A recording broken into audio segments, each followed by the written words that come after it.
रोज़ तारों को नुमाइश में खलल पड़ता है। रोज़ तारों को नुमाइश में खलल पड़ता है। चाँद पागल है, अंधेरे में निकल पड़ता है।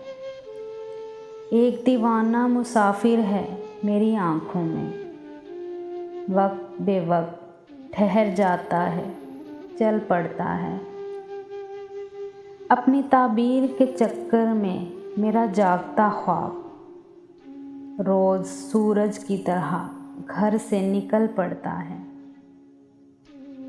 रोज़ पत्थर की हिमायत में गज़ल लिखते हैं, रोज़ शीशों से कोई काम निकल पड़ता है।